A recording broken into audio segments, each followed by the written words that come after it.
What's up, YouTubers? Welcome back to my channel. If you're new to this channel, please go and hit that subscribe button.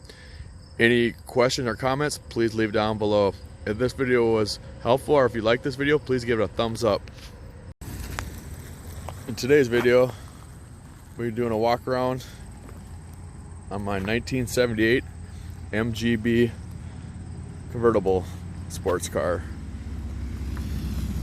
Very unique cars.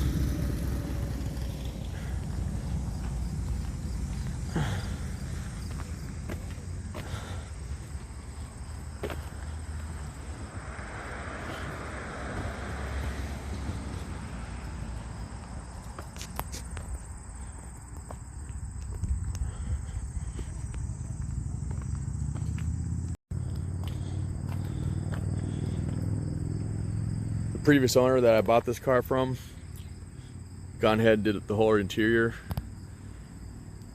The story goes this car was found in a field for like 20 years. It sat, so the mice just tore the whole interior up and most of the wiring, I guess. Not all the wiring, but some of the wiring, I guess.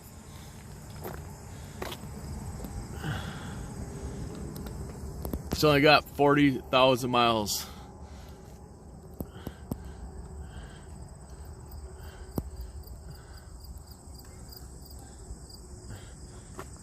New top, the top's brand new. It's got one of them British race car covers that covers the passenger seat and everything but the driver's seat. It's kind of like a Paul Newman style, if you know what I'm talking about.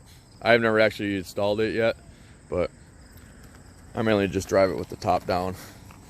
But yeah, look at this car. This car is spotless. A lot of these cars do rust away, and they need numerous body panel repair.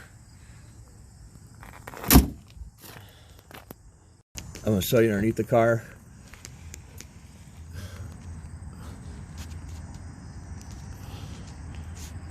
Don't mind the exhaust. That's a work in progress. I'm gonna get into that in a little bit, what I've actually done to this car after I bought it. But yeah, look at underneath this car. You know, one of the reasons why it leaks a lot of gaskets, and I was gonna go ahead and change the gaskets, but that's why this guy bought this from a field, because all the oil stains on the underneath this car never, it kind of gave it an oil bath and protected it. So as you can see, this car is really clean. Just got a little scaly rust right there.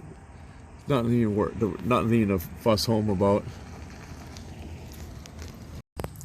It's got little minor dings and dents.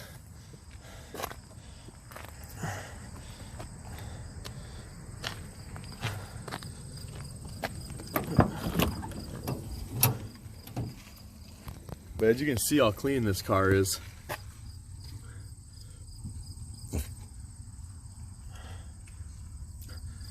Trunk's dirty because I did a lot of repairs of this car. Mechanical repairs. But yeah, get you some of that, folks. Look at that deck lid, that's clean. Alright, let's take a look under the bonnet, aka hood. Get you some of that, folks. Look at that power plant.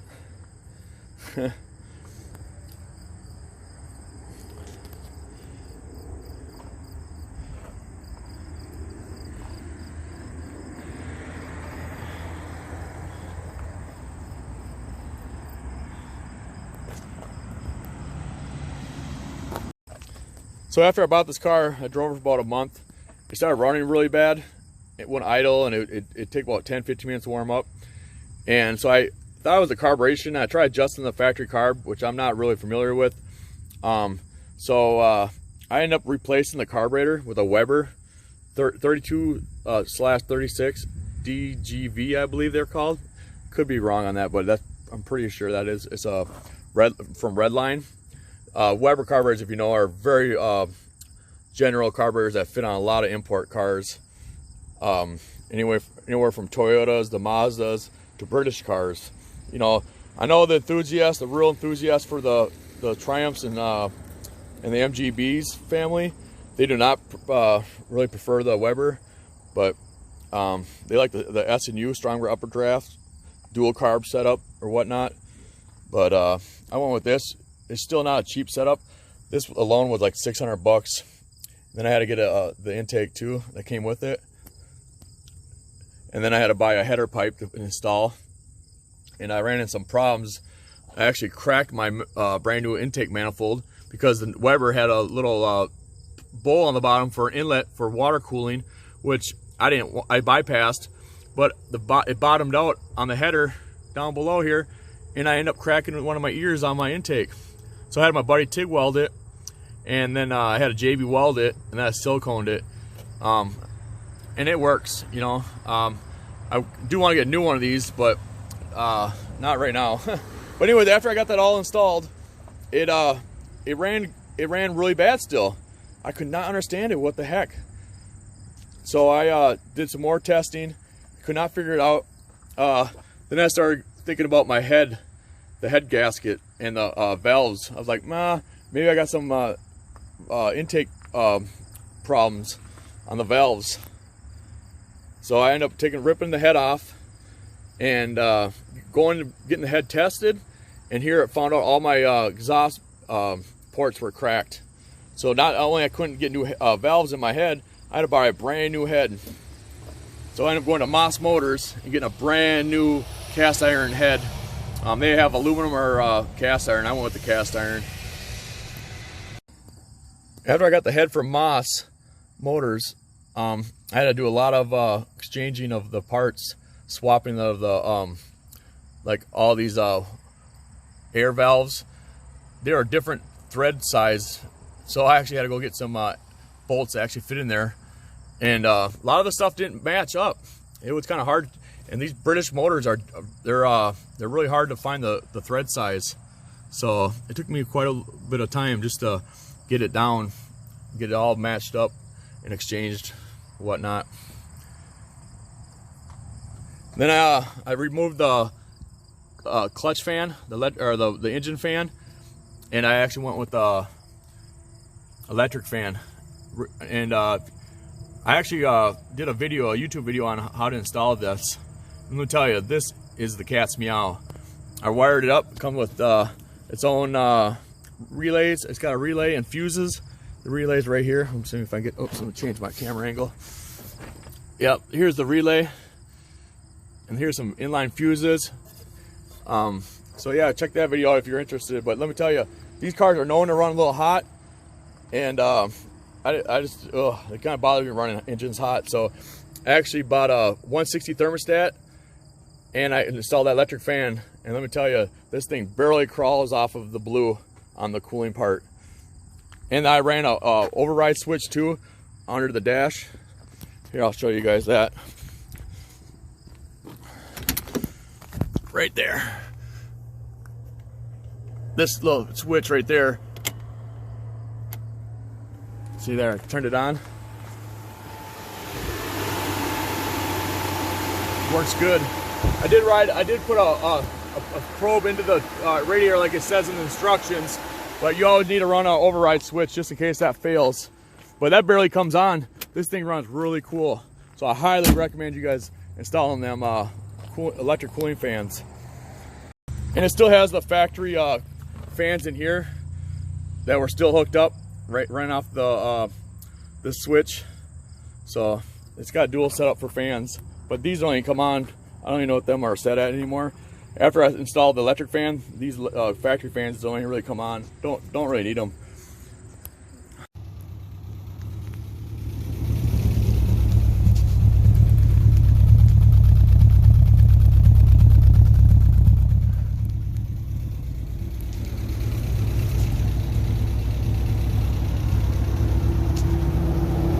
Hear that fan just a roaring. Let's see what the temperature is now. About as hot as it gets, and that's idling. We're in mid-August here in Minnesota. As you can see, the sun's out. So, yeah, get one of those fans installed in your MG. This car was converted over from points to electric ignition, so it has no vacuum advance.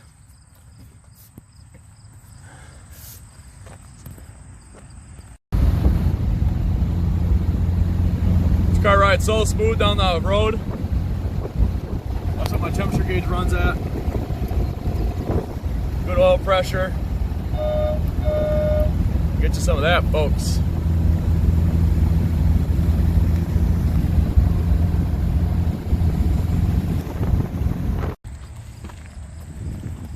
Let me tell you, these cars are so fun to ride, drive. Doesn't get much better than this.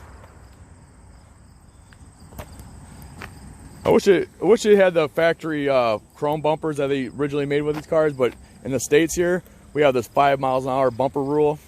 So they have to put the rubber bumpers on here, or something like that, I call it. So, and they have the spoke wheels too, optional, but these are the factory rims.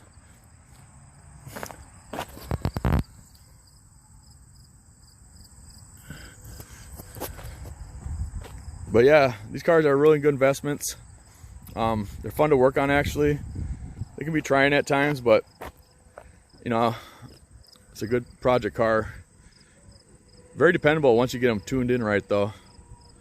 So, well, there you guys have it. There's my 1978 MGB. They only made them for like 2 years after this. I think in 1980 they stopped manufacturing these. And they started in the 1960s, I believe, with the MGA. Then they made the midgets. They're in the same family as the Triumph and some Jaguars, I believe. But yeah, get you some of that, folks. Well, thanks for watching my video. Any question or comments, please leave down below.